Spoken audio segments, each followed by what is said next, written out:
Namo tassa bhagavato arahato samma sambuddhassa. Namo tassa bhagavato arahato samma sambuddhassa. Namo tassa bhagavato arahato samma sambuddhassa.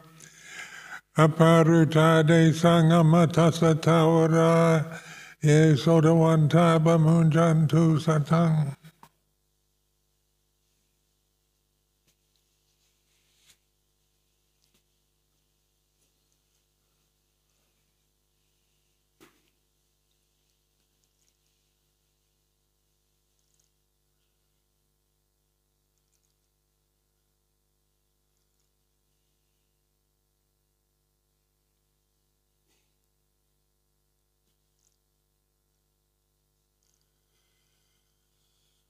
So we sort of want to, those who are listening, trust in awareness. So this is, we have to remind ourselves of this because we're so conditioned to see ourselves as a separate person, a personality, as male or female, and the conventions of society, of religion, all define us in various relationships and onward. So the world that we identify with is basically an illusory world. It's a changing, but by illusory, meaning it's in this inexorable changingness.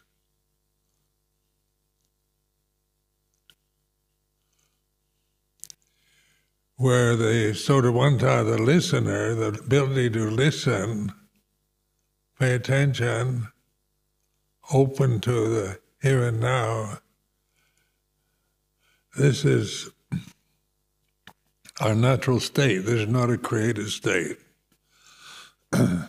Where the personality, the Sakya Ditti, the first fetter, is a created, illusory state. So we think we are a separate person, and we live in a sangha of separate monks and nuns, lay people. And so we operate on the conventional level through the illusory world that it is created. And to become a person, and just trust yourself to witness this before you think. When you just are a Sodavanta, a listener,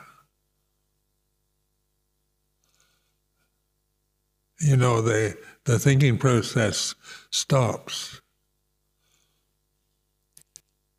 So, and just like right now, whatever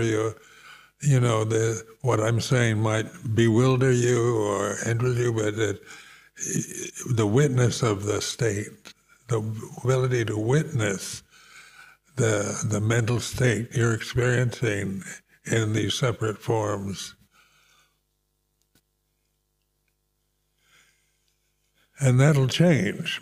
So it goes, from doubt to worry to anxiety to fear to belief. And so the fetters, the first three fetters, which I like to emphasize, the fetters are what obstruct us from enlightenment, from nirvana. So these fetters are, they're, to think of them in personal ways, I've got a little, we start thinking, I have a lot of fetters, I have a big ego, I'm strongly identified with my emotions and my memories, and when we start thinking I am a separate person, I am a man or a woman, I am a bhikkhu or siladhara, and these are conventions, they're illusions, because they change. I don't go around thinking I'm a bhikkhu all day long. When the conditions arise, then that name manifests. But awareness is continuous.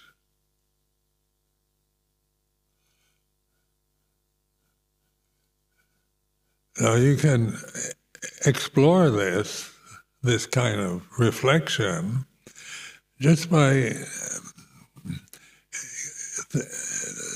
thinking the words "I am" is a statement of presence. It's a fair enough statement. There's a sense of being present. I am, and then I am Ajahn Sumedho, then it becomes personal. So to become Ajahn Sumedho, I have to think I am Ajahn Sumedho, and then act accordingly to the way I've been programmed, conditioned to fulfill that, what I assume is that convention of Ajahn Sumedho. But the important thing is to rest in the awareness of the name, the name you identify with. Like the monastic sangha has Pali names. These were given to you. You weren't born with Pali names. And even your name that your parents gave you is a given, so I am Robert is how my parents, I was baptized in that name, Robert. So they recognize that these names come and go. They're not born with them. So usually we get a name when we're born, and then when we become ordained members of the Sangha, then we get a Pali name.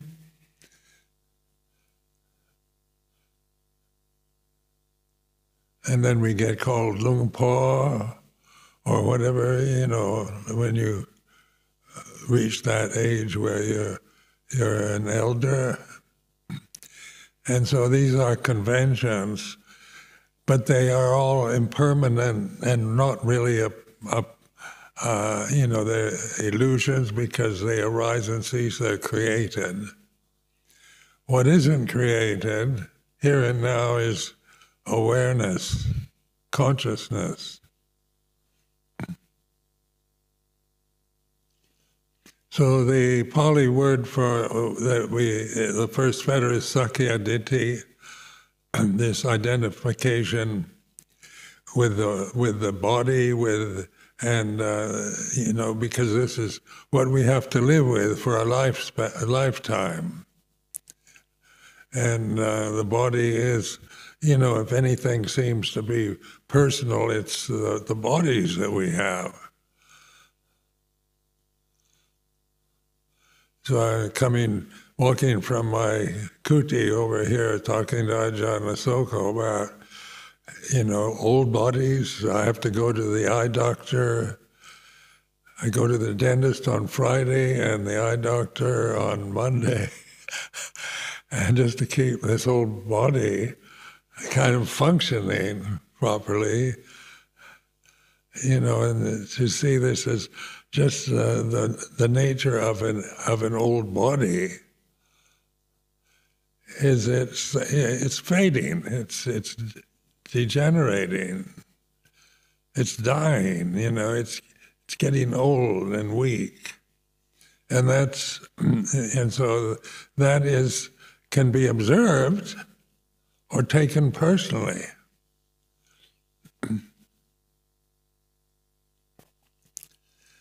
So I had a friend when I was in the Peace Corps, and she and her husband are getting very old now. They live in California, and she wrote me an email recently about how they're getting feeble and all kinds of ailments as they get older. Husband's over 90 and he's losing his memory. And she says, I don't like aging. So, on a personal level, as a person, my personality doesn't like getting old. I'd like to have the vigor I had when I was younger. And so Sakyaditi, if I operate from that, then, then the aging process is a lot of suffering. Because the ego doesn't really, your ego's formed when you're young. So they carry that ego, goes through to when you're an old man or old woman, and you don't, you can spend your time resenting it, wanting to die, not wanting to be a nuisance. When you get old, we're brought up that we shouldn't make a nuisance of ourselves. There's a lot of concern about old people in modern societies, what to do with them, because they can extend the lifespan much longer than before. By all these treatments, the dentist, the eye doctor, medical doctors, dietary supplements, vitamins, and on like that, we can, and through clean living and giving up alcohol and cigarettes and on like that are ways that we can extend our lifespan for many people. But the important reflection is, are you really a body? Is consciousness a body? Or is the body in consciousness, or is consciousness in the body? So these are questions to ask yourself, just to explore. You get to be the observer of Sakyaditi. You're not trying to get rid of it. You're not trying to get rid of personality or, it's not a destructive effort, but to take the stand of the witness, the Bhutto, the knower of Sakyaditi, knowing the personality like this.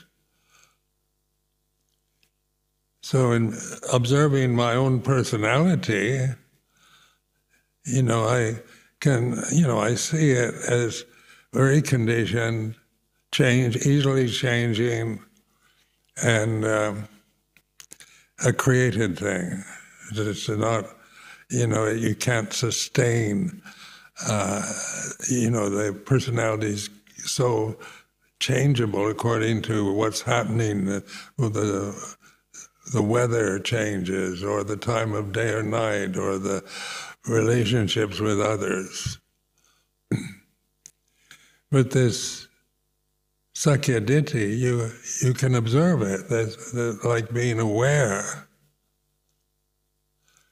When you're willing to think and observe thought, rather than just trying to think yourself out of Sakyaditi or take stands about not getting rid of your ego. To get enlightened, you've got to get rid of your ego. Or your ego, you've got to improve your ego. And I don't know how, the Sakyaditi goes on, and it's all created thoughts, words about one's physical form that you acquired. You didn't really choose your ego. You didn't decide to become the personality you have, but it formed through the experience of childhood, teenage, youth, the middle age, old age.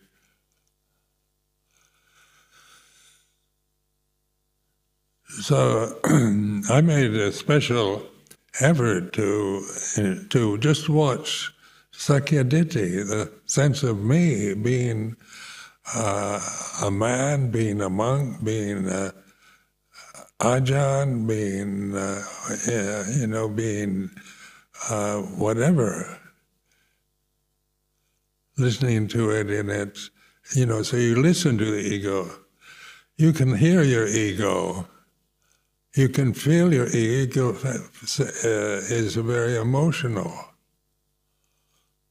How you feel as a separate person depends on whether people are kind to you or rude to you. But the awareness is not the ego. The puto is not personal.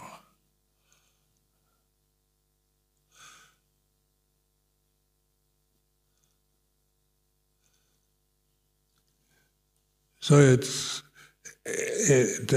to be investigated, not to be destroyed, or even to want to change your ego is being egotistical. You judge yourself. I'm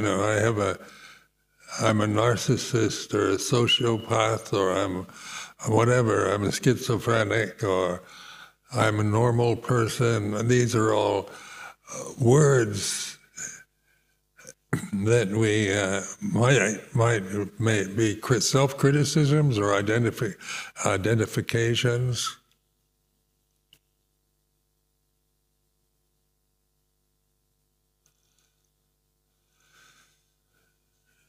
So Sakyaditi is the first fetter, and it's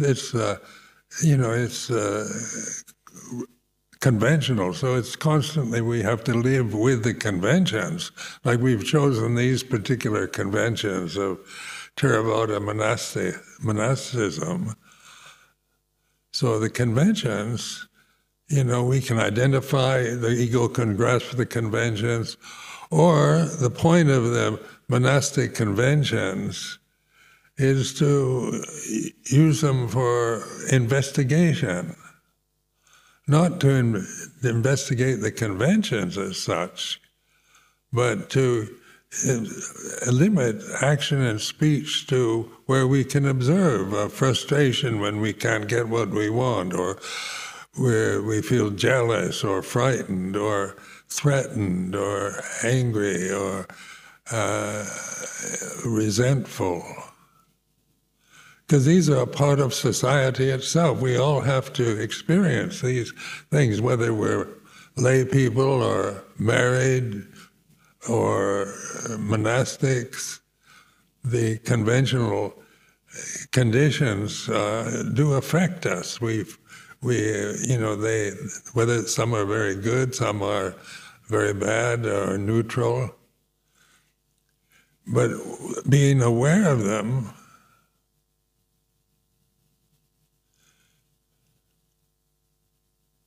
as conventions. So what is Sakyaditi? Using the Pali term Sakyaditi, translated as ego. And whether you like yourself or don't like yourself is not the issue, but liking yourself as a person is like this, and not liking yourself as a person is like this.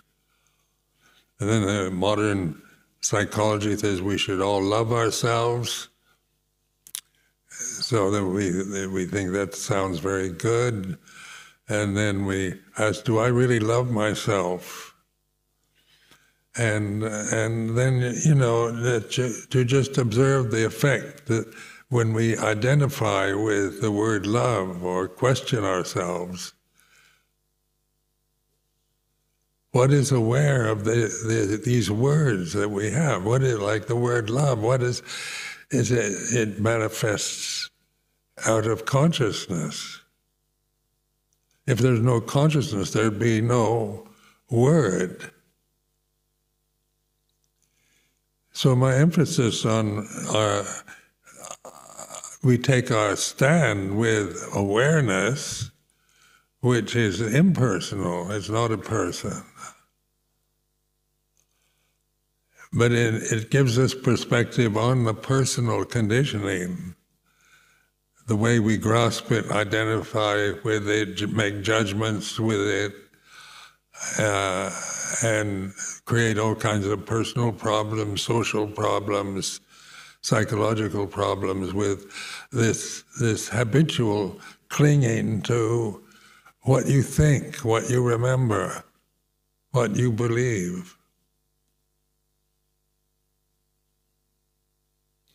And the second fetter is Silabbata Paramasa in Pali, and it's the conditioning, social conditioning we've acquired from the time we're born. We're born into a society, into a family, into a tribe. And we start learning the language of that family, that tribe. When we learn to speak when we're 2 or 3 years old. We start being able to say the words that we hear from our mother, father, and brothers and sisters. So language is an acquired gift. It is something that we strongly, we're educated to think, to be reasonable, rational.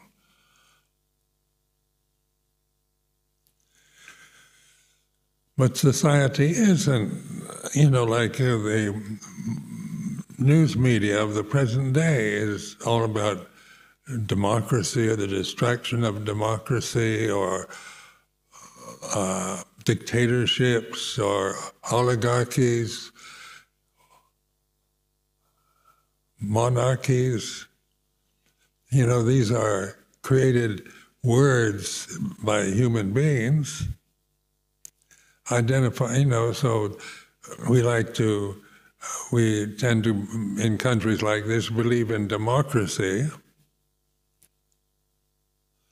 And the society we believe is democratic. We have elections and we have parliament and on like that. So the forms we call democratic. And then we get frightened or threatened by authoritarianism, by dictators, by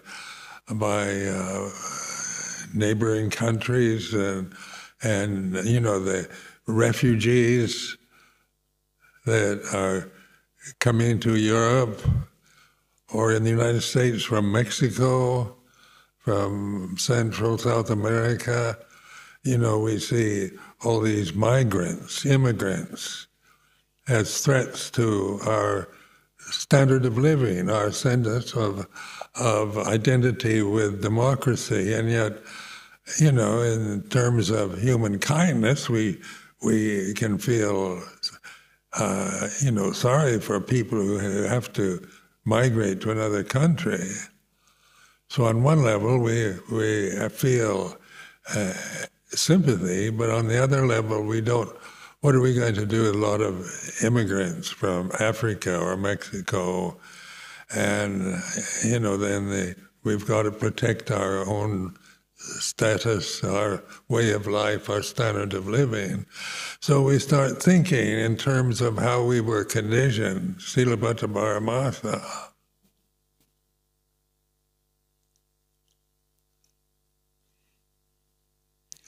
I remember when, just before I ordained, I was in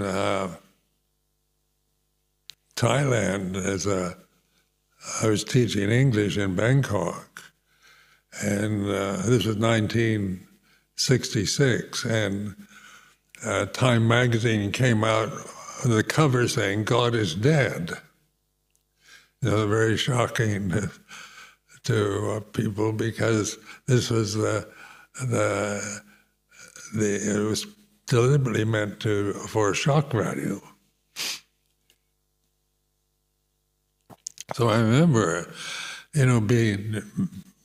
being interested in Buddhism, and yet my social background was Christian, where belief in God isn't about death; it's about eternal life, and And God is dead sounds rather depressing, because we like to think of an overall patriarchal form of democratic love, unconditioned love, and fairness and justice. And so when you're brought up as a Christian, you're convinced God is the Heavenly Father that loves us all, but also judges us and is upset when we sin, but and then we wonder why God allows injustice in so many experiences of our lives or the news that we hear. So is this realm of illusion meant to be just and fair? Is there a way that we can create justice and fairness and real democracy as personalities, as separate forms? How can we control everybody to feel democratic, to feel fair and just, and with unconditional love and goodwill towards all, even though these are ideals, beautiful ideals? But do we all the time feel that way? Can we maintain a sense of personal, unconditional love for each other, for all sentient beings? We can go through the words. We have the Metta Sutta. The words are all quite beautiful and ideal. But in investigating the way things are, we're willing to even observe our lack of empathy, our lack of sympathy, our selfish attitudes about we want to preserve our standard of living. We don't want all these foreigners to come in and destroy our society, and we can observe the selfishness, the lack of love. But the observer's not judging. It's because, we think we should love all sentient beings, like in the Metta Sutta. It's an ideal that we can grasp and understand and take to heart, but it's still words. But in investigating the way things are, we're not trying to pretend we love unconditionally as personalities, because we can't. It's impossible, because the personality, the Sakyaditthi, the social conditioning, creates these illusions of separateness. And we're strongly identified with our emotions, so we feel threatened, or somebody looks at us in an unpleasant way, we can feel offended or anxious. Because this realm, this illusory realm that we identified with, is rather scary, because it's changing, and it isn't changing the way we might want it to change. Because we don't want the disastrous climate change to happen. We want to have a kind of constant, stable climate, and get rid of all the pollution and plastic, and create democratic societies in every country where we unify and work with each other, help each other, like United Nations. We work together for the welfare of all human beings on planet Earth. Is a beautiful idea. But do you feel like that all the time?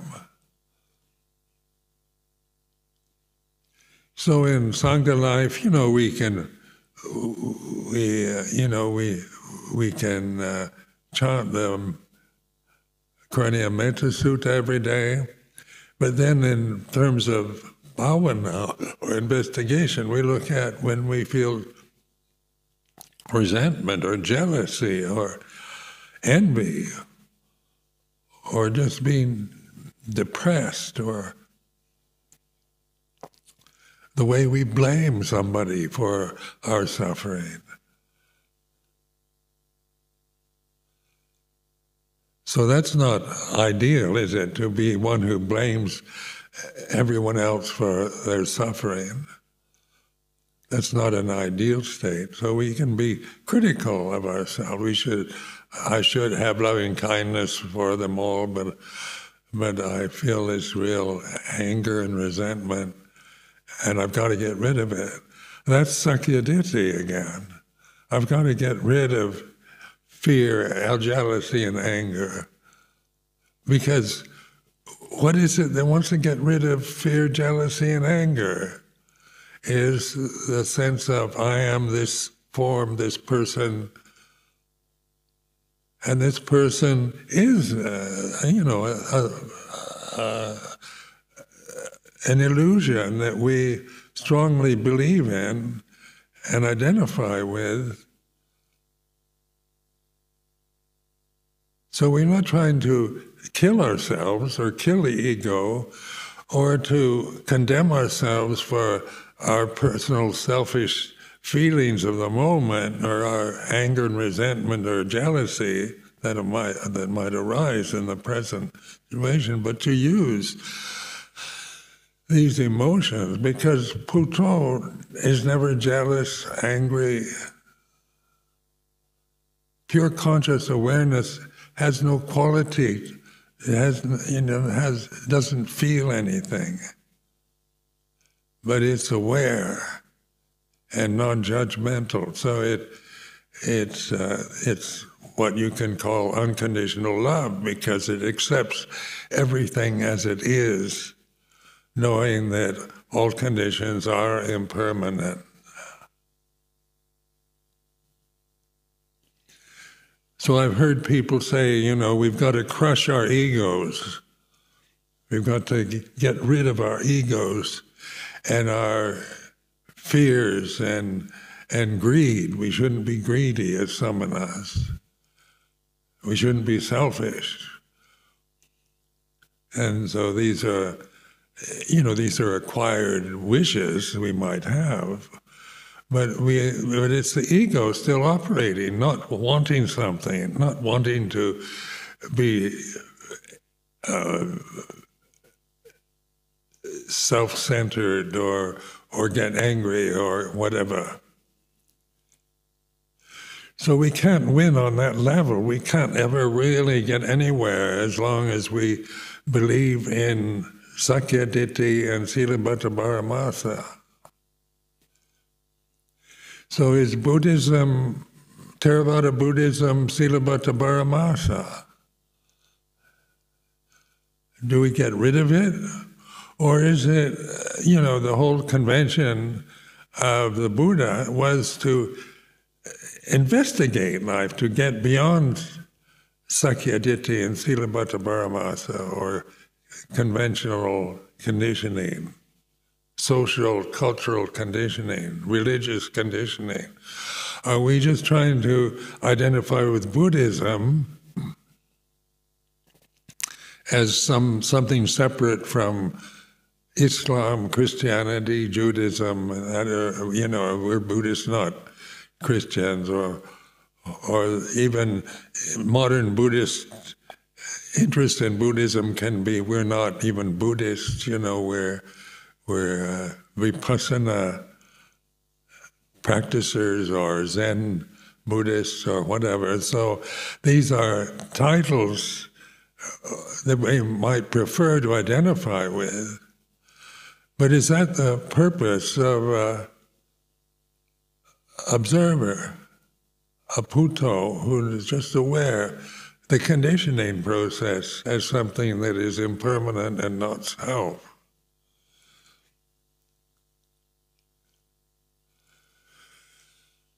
So Buddhism can become Silabbata Paramasa.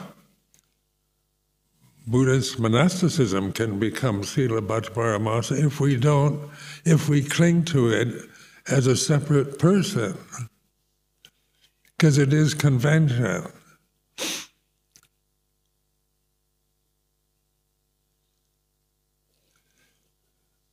So there's, problems in the world with, like in Burma, with Buddhism and Islam, Muslims in Burma or Buddhists, and then there's so much kind of fear of Islam or Christian missionaries or evangelists or Christian, born-again Christian movements or, the Catholic Church. Or we take a stand as an atheist or an agnostic. But all these, whether you identify yourself as an evangelical Christian or an agnostic or a Buddhist, these are words that we identify ourselves with these words. And they always create the sense of separateness. So even believing you're an atheist or an agnostic is still a form of clinging to an idea rather than investigating the experience of consciousness that we are all having all the time.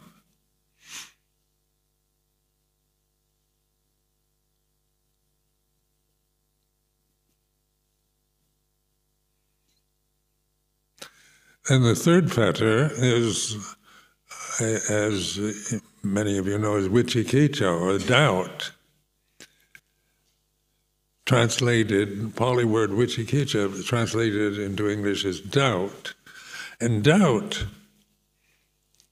is, the result of grasping words, ideas.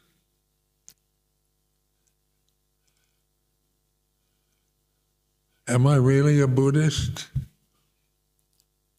And so then you ask yourself a question, and your thinking mind stops for a moment.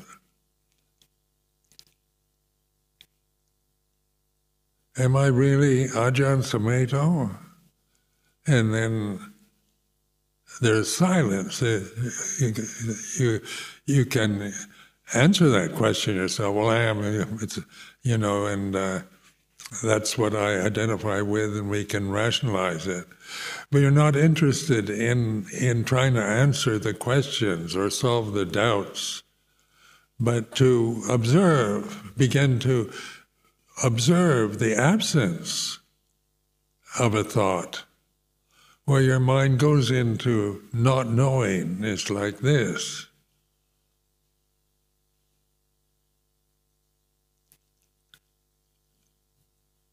So doubt is, it can be used, rather than trying to get rid of doubt and believe everything totally, what you're told or what you should believe or how to behave, and you respond accordingly to being an obedient member of society or the Sangha. You're still not investigating this, just being an obedient member of society, because that can be a form of sakkayaditthi. So these first three fetters are, they're very significant. I like to emphasize, I've done this for many years, because I don't hear many teachers talking about the three fetters. And this is, this means that these three fetters are artificial conditions.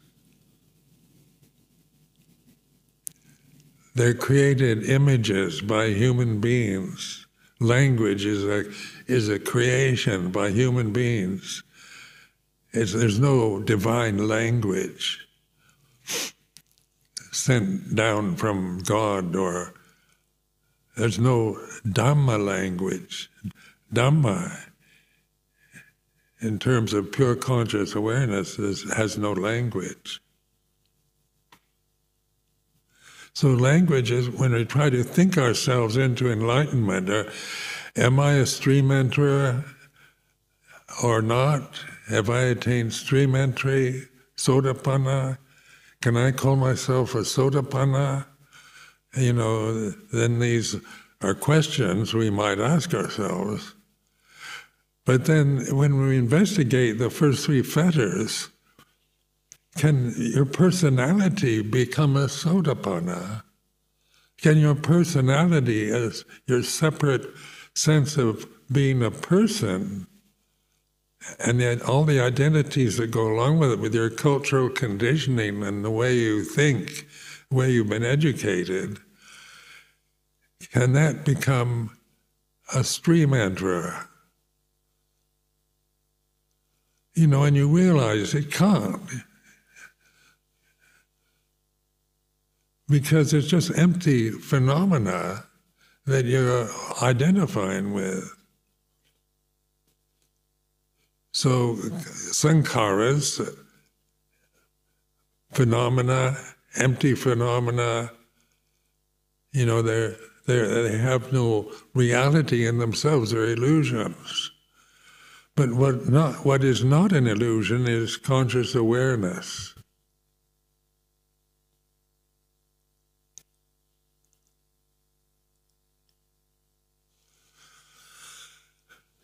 So the ego, the sakkayaditthi, is rather than you get rid of it, you understand it as for what it is. It changes according to conditions, the moods, the emotional habits you have, are rather than getting rid of emotions so you're just in a state of indifference, you're aware of emotions.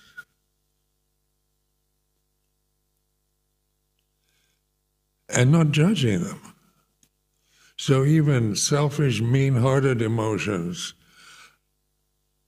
are seen from wisdom. They are impermanent and not self.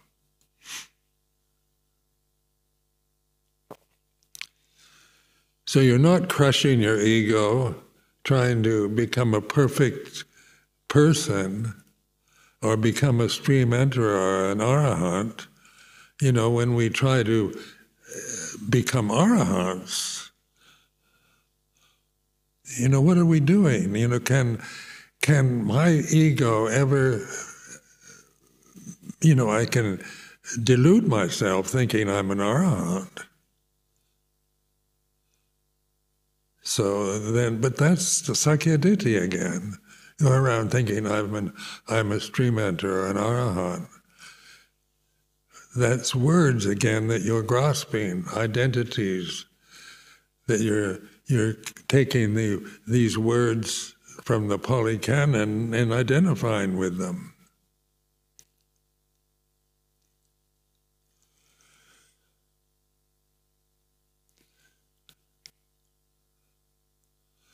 So I remember in the early years of my monastic life, I read a quote, I think it's in the Visuddhimagga, there's the path, but no one's on the path.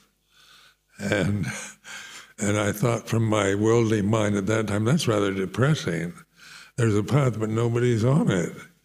And you're looking for teachers or ways of practice, and you hope you find an enlightened master that's on the path. And so, you can spend your life going from one master to another when you conceive them as whether they're arahants or they're not arahants or they're just ordinary corrupt people who taking advantage, or however we might pass judgment. Because we're looking for something that doesn't exist, an arahant. But there is the path, and that's these three fetters make it impossible to see the path when we don't understand them. So when we see through these first three fetters, then there's insight into the path. And then if I go around saying, well, I've had insight onto the path, then I'm following the Sakyaditi bit again. Because I'm clinging to the memory of having insight and wanting to convince myself I'm a Sotapanna. But if I if I have real insight into the path, then that is where the rest, where the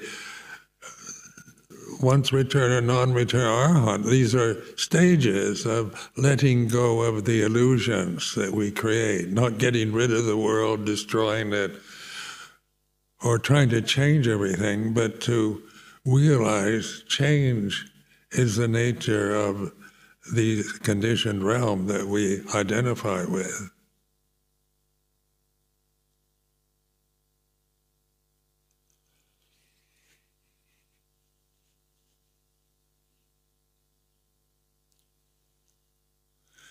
I remember with Luang Por Chah, people always wanted to, is Luang Por Chah an arahant? And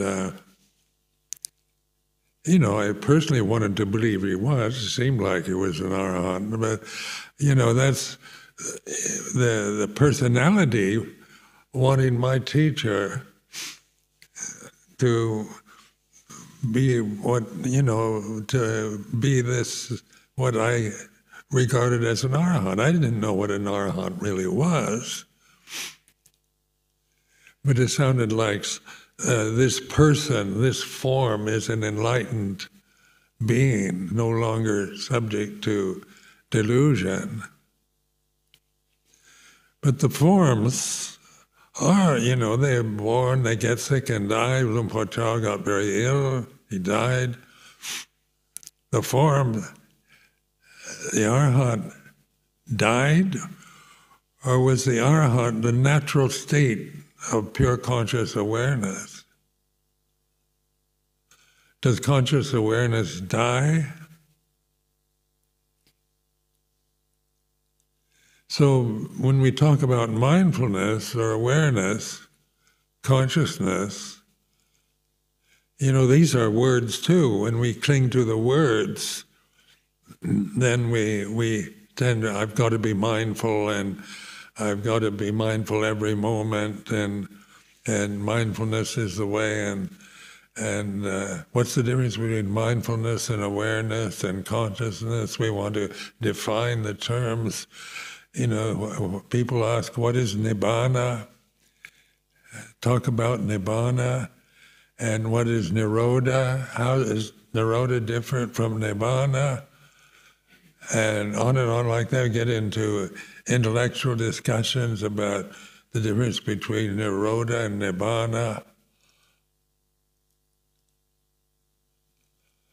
But what do we mean by these words? We can get the definitions from Pali dictionaries or from teachers,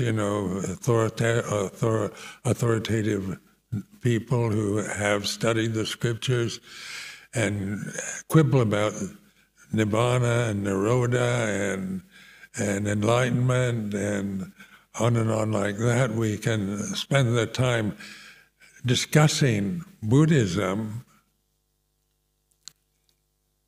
which can be interesting and skillful.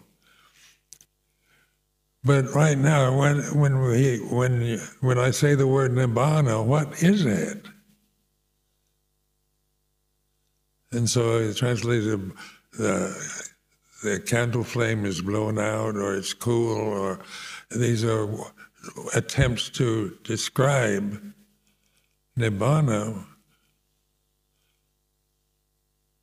which is indescribable because it's not, when you try to describe ultimate reality, describe Dhamma, you're using the imperfection of language. You're using sankharas to try to understand what is not sankhara, what is visankhara.